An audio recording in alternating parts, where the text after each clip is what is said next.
총명이 있습니까? 그 지혜와 총명이 얼마나 많으실까요?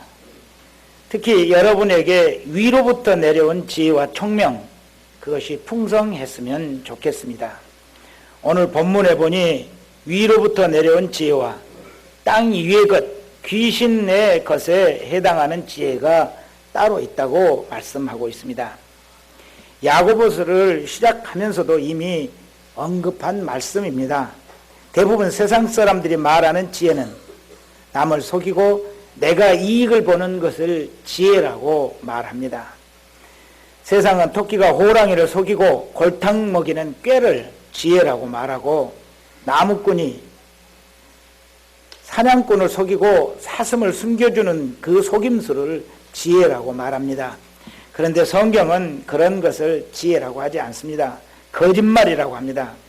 성경적인 지혜는 거짓 없는 진실을 기본으로 하는 것입니다. 온갖 그럴듯한 말로 돈을 빌리고 갚지 않은 것, 그것을 지혜라고 할 수는 없는 것이죠. 일꾼의 임금을 최대한 깎아서 계산하려는 인색함, 그것이 지혜일 수는 없는 것입니다. 대기업이 엄청난 이익을 남기고도 그 이익금을 노동자들과 함께 나누지 못하고 주주들만의 돈잔치로 끝낸다면 그것은 지혜도 아니고 사회 정의도 아닌 것입니다. 대기업이 많은 이익을 남겼다면 국민들의 도움으로 남긴 이익을 낸 것이기 때문에 얼마나 노동자들과 또 그리고 국가에 환원하는 그런 미덕을 보이고 나머지를 가지고 주주들이 나눌 수 있어야 할 것입니다. 얼마 전 제가 조금 아는 어떤 분이 전혀 연락도 안 하시다가 갑자기 전화를 해 오셨습니다. 아내가 암 수술을 하게 되어서 급히 병원비가 필요하니 20만 원만 꿔달라고 합니다. 제가 꿔줬을까요? 안 꿔줬을까요? 안 꿔줬습니다. 나중에 알고 보니 그 양반 빠찡고로 그 많은 재산을 다 날려버리고 아내 핑계로 여기저기서 돈을 많이 빌린다는 소식을 듣게 되었습니다. 그리고 아내는 진짜 암에 걸리지도 않았다고 합니다. 이런 식으로 남의 돈을 빌리고 갚지 않는 것은 지혜가 아닌 것이죠. 이런 것을 성경은 거짓이라고 말합니다. 성경은 빚을 진 것은 반드시 갚아야 한다고 말씀하시죠. 그래야 하나님의 도우심을 받을 수 있다고 합니다. 오늘 본문에 나오는 지혜는 위로부터 내려온 지혜, 곧 하나님께서 주시는 지혜를 말씀합니다. 우리에게 위로부터 내려온 지혜, 하나님께서 주시는 지혜가 풍성하게 된다면 어떻게 될까요? 하나님께서 주시는 총명으로 우리에게 가득하게 된다면 우리의 삶이 어떻게 될까요?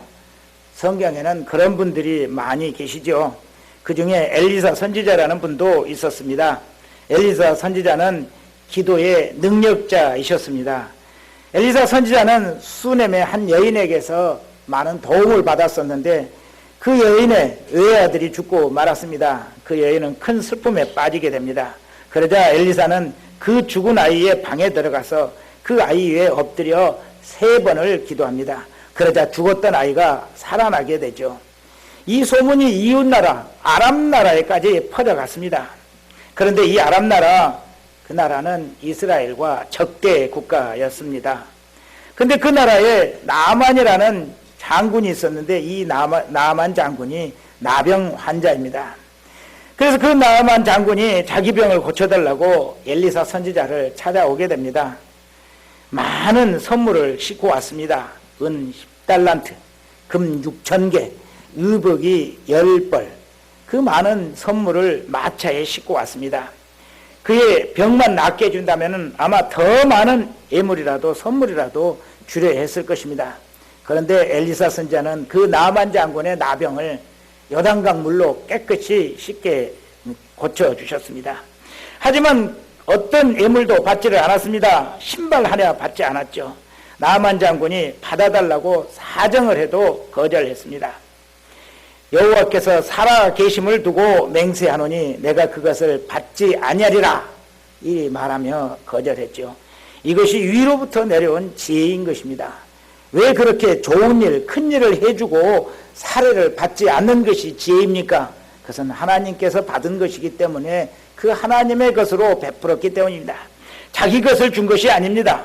하나님께 거저받은 것이기 때문이죠. 하나님의 것을 돈으로 바꾸는 것이 옳지 않은 것입니다.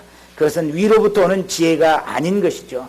우리 주님 예수님도 말씀하셨죠. 우리 함께 읽습니다. 시작. 병든 자를 고치며 죽은 자를 살리며 나병 환자를 깨끗하게 하며 귀신을 쫓아내며 너희가 거저받았으니 거저주라. 하나님께 거저받은 것은 거저 베풀어야 한다 말씀하신 것이죠. 그런데 요즘 하나님께 기도하고 병을 낫게 한 어떤 사람들이 돈을 많이 요구하는 경우가 있습니다. 병원에 가서 고치면은 많은 돈이 들 건데 그래도 못 고치는 건데 고쳐주었으니 돈을 주어도 되겠죠. 그러나 그것은 옳지 않은 것입니다. 제가 아는 어떤 분이 혈액암에 걸려 계셨습니다. 돈이 아주 많은 분입니다. 그런데 이 소문이 미국까지 퍼져갔습니다. 그러자 미국의 한 목사님이 찾아왔습니다. 세계적으로 유명한 목사님이셨죠. 근데 그분이 오셔서 자기가 기도하면은 낫게 되니까 70억을 주라고 했습니다. 고민을 많이 하시는데 다행히 제 귀에까지 들렸습니다.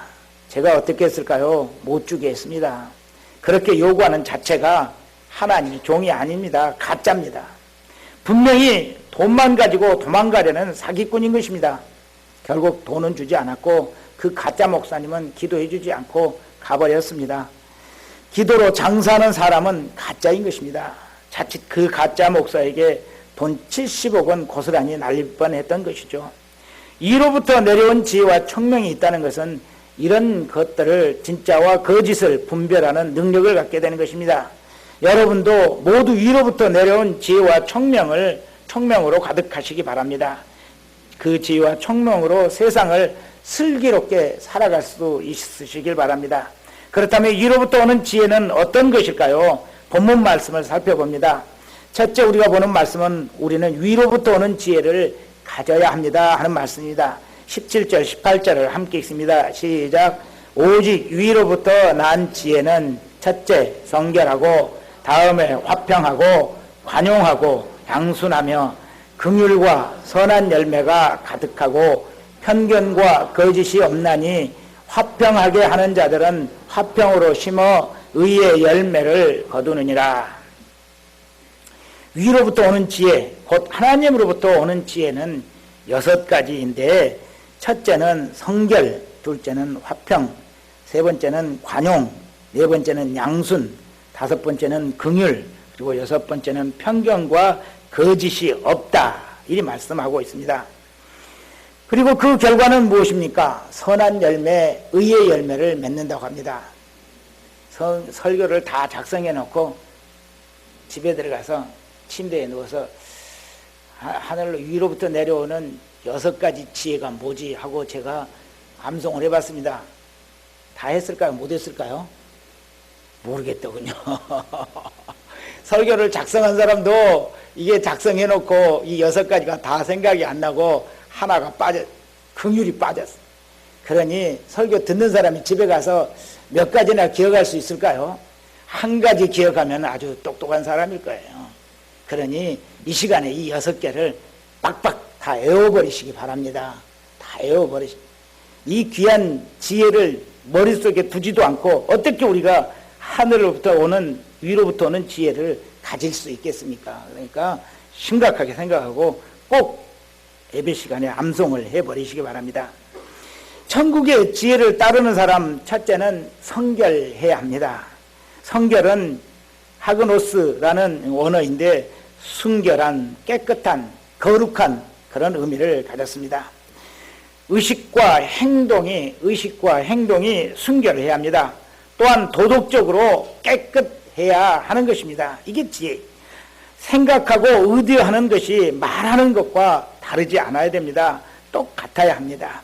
자신을 속이려 하지 않는 사람이어야 합니다. 양을 치는 두 형제가 있었습니다.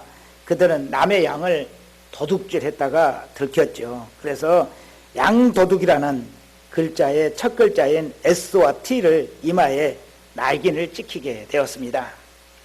형은 이 모욕을 참을 수가 없었습니다. 그래서 먼 외국 땅에 가서 자신을 감추며 살아보려 했습니다. 그러나 사람들마다 이마에 두 글자가 무슨 뜻이냐고 걔 물었습니다. 괴로운 그는 이곳저곳을 떠돌아다니다가 더 이상 비통함을 견딜 수가 없어서 아무도 없는 곳에서 쓸쓸히 죽어버리고 말았습니다. 그러나 동생은 내가 양을 훔친 사실을 남을 아무리 모르게 속인다 하더라도 그것은 엄연한 사실이다. 차라리 여기서 살면서 나 자신과 이웃에게 정직함으로 신용을 회복해야겠다. 이렇게 마음을 먹었습니다. 사람들이 그의 얼굴에 두 글자를 보면서 많은 모멸감을 주었지만 참고 인내하며 성실했습니다. 오랜 세월이 지났습니다. 낯선 사람이 이 마을에 왔다가 그를 보았습니다. 그리고 동네 노인에게 물었습니다. 저 사람의 이마에 찍힌 S와 T가 무슨 뜻입니까? 그런데 그 동네 노인이 이렇게 대답했습니다. 아, 그분의 이마에 쓰인 ST, 그거 세인트, 성인의 약자일 것입니다. 라고 대답해 주었습니다. 사람은 자신의 과오를 감추려 한다고 그 과오가 없어지는 것은 아니죠. 아무리 성결한 삶을 계속, 그런데 오히려 성결한 삶을 계속 추구하다 보면은 언젠가는 사람들의 기억 속에서 과거의 그 과오는 사라져버리고 그 사람의 거룩한 삶, 성실한 삶만 기억하게 되는 것입니다. 이것이 바로 하나님으로부터 나오는 지혜라는 것입니다. 위로부터 오는 두 번째 지혜는 화평입니다. 화평은 에이레네, 헬라어로 에이레인데 아주 유명한 단어이죠. 여러분들 외워놓으시면 도움이 될 것입니다. 이 말은 평화, 화목, 평안의 의미를 가졌습니다. 금년 우리 교회 표어는 모든 사람과 더불어 평화하라 말씀이죠. 우리 크리스천들이 모든 사람과 평화하는 것은 바로 하나님께서 우리에게 주시는 지혜입니다. 나 혼자만 마음이 편하면 되는 것 아닙니다. 남의 아픔을 생각할 줄 알아야 하는 것이죠.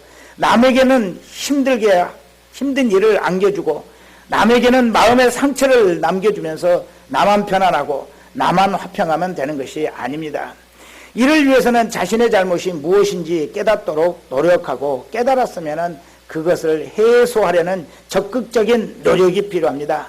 남에게 원망 들을 만한 일을 만들지 않도록 노력해야 합니다.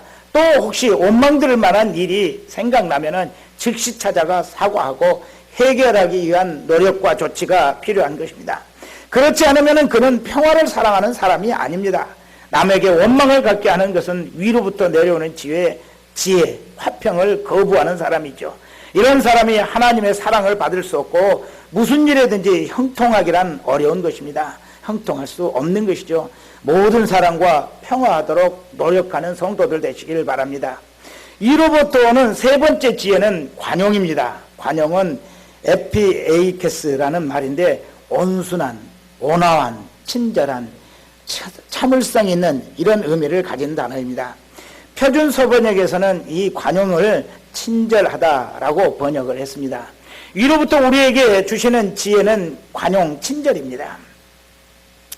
남의 잘못과 실수를 너그럽게 수용, 용서하고 계속 친절을 베푸는 것입니다. 조그만 잘못에도 얼굴 찡그리고 고개 돌리고 외면하려 한다면은 그것은 진정한 크리스찬의 지혜를 갖지 못한 것이죠. 성경에도 요셉과 다윗 같은 분들은 매우 관용적인 사람이었었죠. 그런데 관용적인 사람 하면은 미국의 링컨 대통령이 더 빨리 떠오릅니다. 링컨 대통령이 재임 기간에 늘 대통령의 정책을 반대하는 그런 장관이 있었다고 합니다. 국방부 장관 스탠턴이라는 사람이었습니다. 스탠턴은 변호사 시절에도 같은 변호사였었는데 링컨이 시골 출신 변호사라는 이유로 그를 많이 무시했었다고 합니다. 그런 그를 링컨은 국방부 장관으로 임명하게 되었는데 여전히 링컨을 무시했습니다. 계속 비난한 것입니다. 그런 어느 날 대통령 링컨이 그에게 편지 한 통을 썼습니다. 그 편지를 다 읽고 난 스탠턴은 직원들이 보는 앞에서 링컨은 참으로 촌스럽고 바보 같은 사람이야 하면서 이 편지를 갈기갈기 찢어서 쓰레기통에 버렸다고 합니다. 스탠턴 장관의 이 무례한 행동을 전해 들은 링컨 대통령은 잠시 생각하더니 어쩌면 스탠턴 장관의 말이 옳을지도 모르겠습니다 하면서 너그럽게 웃었다고 합니다. 이렇게 관용하는 링컨은 자신을 미워하고 싫어하는 사람들과 다투는 일은 없었습니다. 관용의 지혜를 베풀었던 것입니다. 관용 친절은 바로 하나님께서 우리에게 주시는 위대한 지혜인 것입니다. 위로부터 내려오는 네 번째 지혜는 양순이라고 합니다. 양순은 유테이데스라는 단어인데 순종 잘하는 이라는 뜻입니다. 순종 잘하는. 여러분은 양순하십니까? 순종 잘하고 계십니까? 하나님을 사랑하라 하는 말씀에 순종하기 위해서 열심히 기도하십니까? 이웃을 사랑하라는 말씀에 순종하기 위해서 가족들을 사랑하고 성도를 사랑하기 위해 기도하고 계십니까? 양순하지 않는 사람들의 특성이 무엇일까요? 여러분들도 잘 아시죠? 이유가 많습니다. 토를 많이 답니다. 언제나 네라고 대답하기 전에 근데요 라고 하는 말로 시작합니다. 다른 이유를 잘도 찾습니다. 그리고 순종하지 못하는 이유를 정당화하려 합니다. 하나님께 열심히 예배하는 삶을 살아야 합니다 라고 말하면 바쁜데요, 몸이 아파요, 예배드려도 감동이 없습니다, 유익이 없어요. 여러분, 이럴 때 양순한 사람은 어떻게 순종할까요? 바쁘더라도 순종하려고 애를 씁니다. 몸이 아파도 이겨내려고 안간힘을 씁니다. 감동이 없어도 예배가 기쁘고 하나님께 감사케 해달라고 간절히 기도하는 것입니다. 상황을 이겨내려고 노력하면서 순종하는 것, 이것이 바로 양순이라는 지혜입니다. 이로부터 내려오는 다섯 번째 지혜는 긍휼입니다. 긍휼은 엘레오스라는 단어인데 불쌍히 여김, 동정, 자비 이런 뜻을 가졌습니다. 불쌍한 사람을 보고 불쌍히 여기는 마음이 긍휼이죠. 이번 축구 아시안게임에서 일본은 8강에서 탈락을 했습니다. 선수들이 머리를 숙이고 자국으로 돌아갔다고 합니다. 선수들도 고개를 못 들었지만 온 일본이 슬픔에 잠겼다고 합니다. 그런데 제 마음에 솔직히 불쌍한 마음이 들질 않습니다. 오히려 죄송스러움 하지만 조금 고소합니다. 이런 마음은 긍휼의 마음이 아닌 것이죠. 그런데 어저께 결승에서 이길 뻔했는데 이 나쁜 마음 때문에 지치고 말았습니다. 위로부터 오는 지혜가 저에게 부족한 것이죠. 예수님은 거라사 지방에 가신 적이 있으셨죠. 그것은 이방인들이 사는 것이고 돼지를 키우는 불결한 곳이었습니다. 그런데 예수님은 제자들과 함께 그 거라사 지방을 찾아가셨습니다. 제자들이 예수님을 따라 그곳에 갔더니 거기에 군대 귀신 들린 사람이 있었습니다. 그는 무덤 사이에 살면서 옷도 입지 않고 괴성을 꽥꽥 지르고 온몸을 자기 스스로 자해하면서 고통스러워하고 있었습니다. 사람들은 무서워 접근할 수도 없었습니다. 예수님은 이 불쌍한 사람을 불쌍히 여기시고 찾아가신 것입니다. 그리고 그에게서 군대 귀신을 다 쫓아내 주셨죠. 그 불쌍한 사람이 온전하게 되었습니다. 주님 발 앞에 얌전히 꿇어 앉아 주님의 말씀을 들었습니다. 주님은 그를 사랑하는 가족들의 품으로 돌려 보내주셨죠. 우리는 이처럼 어떤 사람이라도 불쌍히 여기고 동정하는 마음, 자비를 베풀려는 마음을 갖는 것, 이것이 지혜입니다. 이것이 위로부터 내려온 지혜인 것입니다. 이런 지혜가 여러분에게도 저에게도 풍성하기를 바랍니다. 위로부터 내려온 지혜 다섯 번째는 여섯 번째는 편견과 거짓이 없는 것입니다. 편견은 한쪽으로 치우치는 것을 말하는 것이죠. 여러분은 한쪽으로 치우친 생각을 하고 계시는 걸까요? 안 하고 계시는 걸까요? 우리 인간은 내가 한쪽으로 치우쳐 있어도 자기 스스로 그것을 인지할 수는 없습니다. 치우친지 안 치우친지를 알 수가 없어요. 그때 우리가 나 자신을 어떻게 진단해야 될까요? 내가 치우친 사람인지 아닌지 병원에 가야 합니까? 아닙니다. 우리에게는 참 좋은 의원이 계십니다. 누구입니까? 우리 주 예수 그리스도이십니다. 예수님께 비춰보면 곧 알 수가 있습니다. 어떻게 비춰봅니까?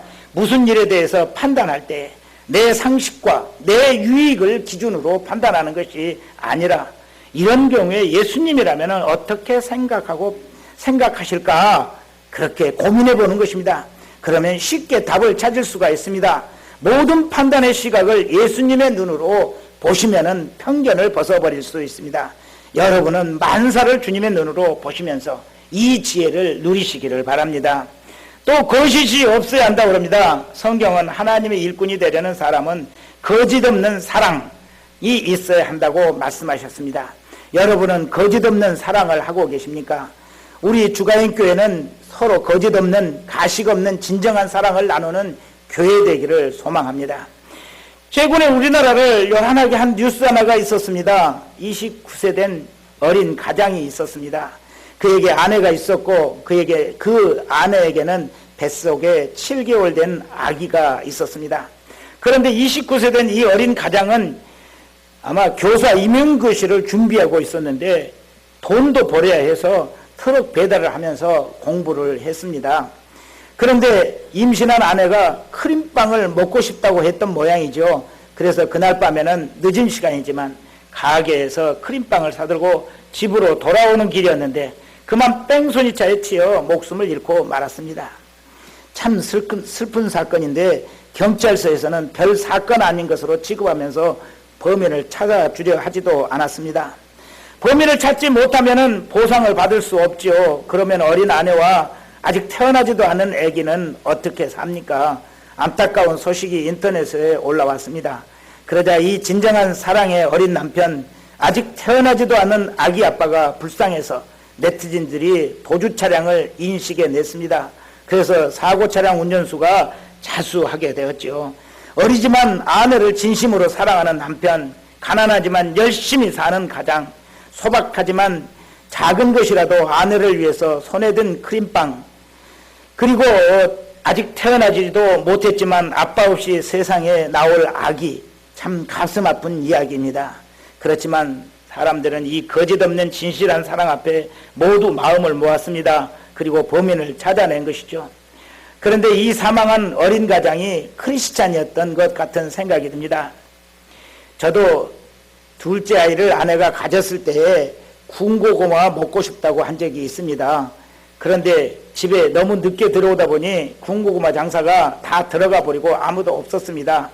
집에 들어오자 아내가 여보 군고구마 안 사왔어? 라고 물었습니다. 종일 군고구마를 기다린 모양입니다. 저는 미안한 나머지 군고구마 장사 다 죽었나 봐. 아무도 없던데. 이렇게 넘어간 기억이 있습니다. 이번에 사고를 당한 어린 가장에 비하니 나는 부끄러운 사람이었다는 생각이 듭니다. 그리고 저는 지금까지 군고가 때문에 늘 고생하고 있습니다. 아내가 지금도 30년 넘도록 잊어버리지 않고 맨날 이걸 가지고 들고 나옵니다. 여러분, 우리 모두 거짓 없는 진실한 사랑을 하는 사람들 됩시다. 가족들을 진심으로 사랑합시다. 또 교회에서 성도들도 진심으로 사랑합시다. 마음에 드는 사람, 마음에 들지 않는 사람, 나와 코드 맞는 사람, 안 맞는 사람, 그런 거 따지지 말고 모두 사랑하시기 바랍니다. 이것이 위로부터 우리에게 내려오는 참 지혜인 것입니다. 이런 지혜를 가진 사람들은 선한 열매를 풍성하게 맺게 됩니다. 의의 열매를 거두게 되는 것이죠. 그들을 하나님은 더욱 사랑하시고 그들에게 하나님의 선하심을 드러내시는 것입니다. 하나님의 도우심이 그에게서 떠나지 않는 것입니다. 하나님께서 이리 말씀하십니다. 함께 있습니다. 시작. 두려워하지 말라. 내가 너와 함께 함이라. 놀라지 말라. 나는 네 하나님이 됨이라. 내가 너를 굳세게 하리라. 참으로 너를 도와주리라. 참으로 나의 의로운 오른손으로 너를 붙들리라. 아멘. 두 번째 보는 말씀은 지혜와 총명은 온유함으로 실천되어야 한다 하는 말씀입니다. 우리 13절 함께 있습니다. 시작. 너희 중에 지혜와 총명이 있는 자가 누구냐? 그는 선행으로 말미암아 지혜의 온유함으로 그 행함을 보일지니라. 여러분에게 위로부터 내려온 지혜와 총명이 있다면 어떻게 해야 한다고 합니까? 지혜는 숙련된 능숙한 실력을 의미하는 것이고 총명은 그 지혜에서 나오는 실질적인 행동을 의미한다고 합니다. 그래서 이런 지혜와 총명을 가진 사람에게서 나타나는 것은 무엇입니까? 행함입니다. 행함 곧 선행으로서 나타나야 한다는 것입니다. 그런데 선행으로 보여지지 않는 지혜와 총명은 껍데기뿐인 것이죠. 알맹이 없는 계란 껍데기 같은 것입니다.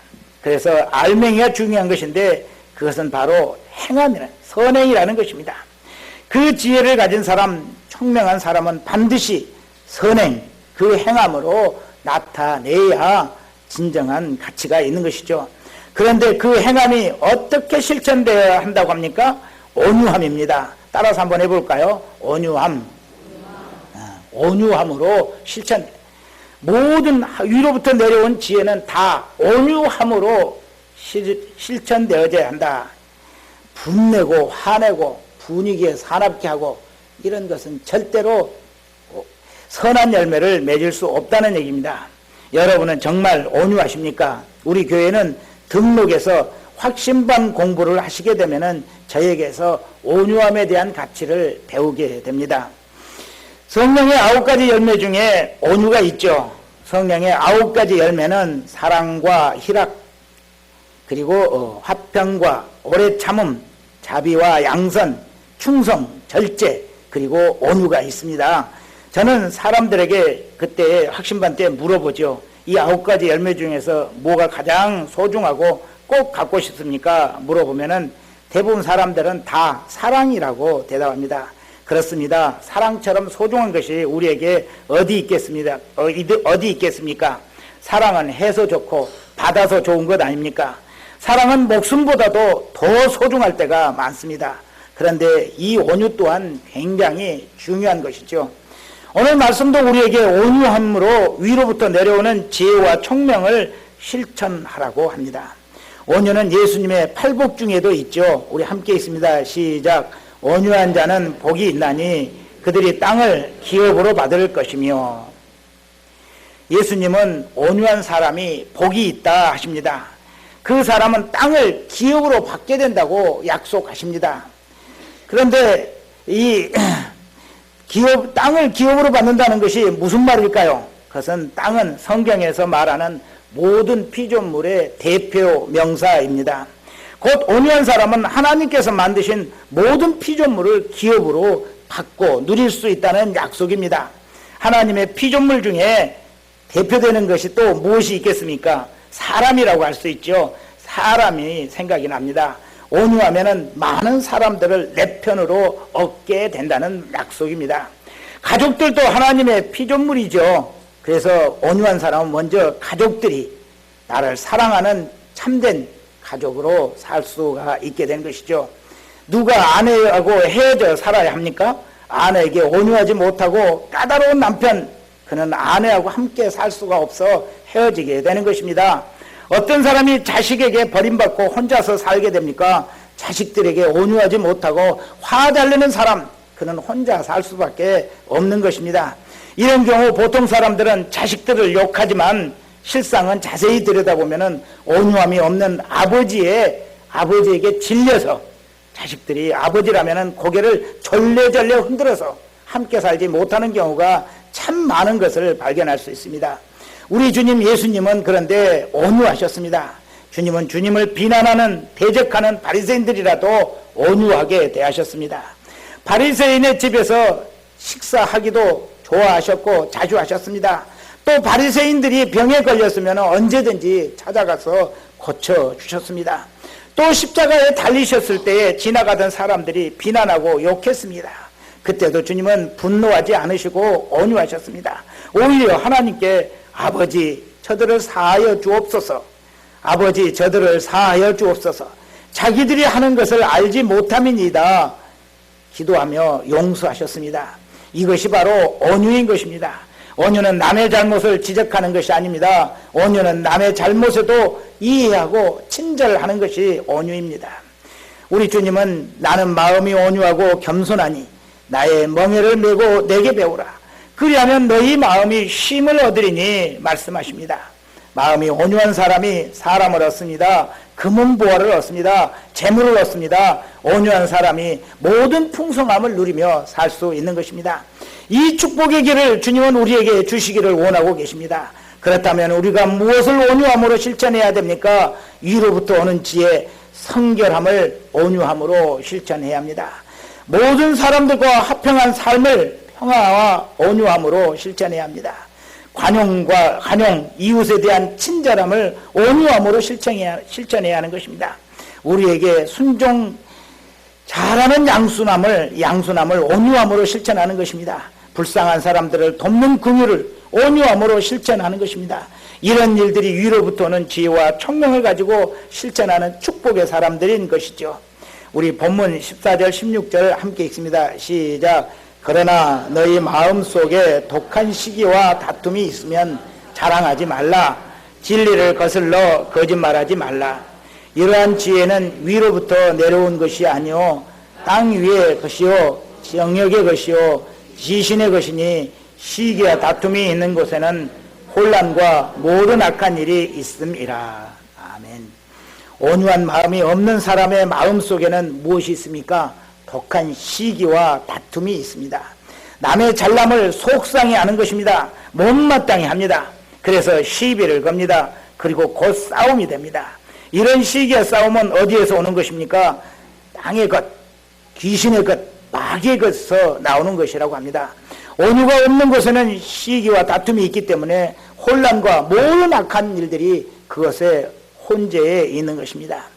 요즘 세상을 떠들썩하게 하는 이슬람 국가라는 IS 조직이 있습니다. 이들은 테러 집단입니다. 국가가 아닙니다. 그들에게 온유란 없습니다. 반대하는 자들은 무조건 죽이고 동조하지 않으면 누구라도 적으로 보고 파괴하고 짓밟아 버리려 합니다.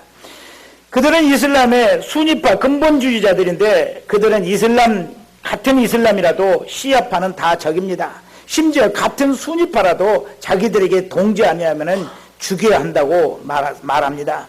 그들에게 세계에서 젊은이들이 몰려가고 있습니다. 세상에 대한 불만과 편견으로 마음이 심하게 삐뚤어진 사람들이 그렇게 하는 것이죠. 그들이 그 IS 조직에 가담하려는 것은 세상 모든 사람들을 죽이고 파괴하고자 하는 마음을 가지고 있습니다. 이런 자들이 성공할 수 있을까요? 하나님은 그들을 반드시 심판하시고 멸망시키실 것입니다. 온유하지 못한 자들이 세상을 얻을 수 없는 것이기 때문입니다. 그들은 스스로 분쟁하고 나뉘고 서로 죽이고 처참한 일을 자기들끼리 자영하며 스스로 무너지고 말 것입니다. 말씀을 맺습니다. 여러분 위로부터 내려오는 지혜, 총명을 소망하고 바라시기 바랍니다. 그리고 그 지혜를 온유함으로 꼭 실천하시기 바랍니다. 그러면 하나님은 여러분이 생각지도 못하던 수많은 은혜들을 누리게 하실 것입니다. 먼저 가족들이 여러분들을 사랑하고 행복한 가정을 이루시게 될 것입니다. 또 여러분이 하시는 일들이 순탄하고 많은 사람들의 도움을 받아 형통하시게 될 것입니다. 또 여러분의 교회에 평화가 넘치고 사랑이 넘쳐서 행복한 신앙생활을 누리시게 될 것입니다. 또 여러분이 사는 대한민국을 하나님께서 지켜주시고 늘 평화로운 복된 국가로 지켜주실 것입니다. 하나님께서 주시는 지혜와 총명으로 여러분의 인생이 축복의 인생길 되시기를 간절히 축원합니다. 기도드립니다. 고맙고 감사하신 하나님 아버지, 우리들에게 위로부터 내려오는 지혜, 하나님께서 주시는 지혜와 총명을 허락하여 주시오니 감사합니다. 지금까지는 이것을 알지도 못했고 이것을 어떻게 실천할지도 몰랐지만 하나님 아버지, 온유함으로 이 모든 지혜들을 실천하기에 부족함 없게 하여 주시고 하나님께서 우리에게 주시고자 하시는 그 만복을 누리기에 부족함 없게 하옵소서. 우리 주 예수님의 이름으로 기도드립니다. 아멘.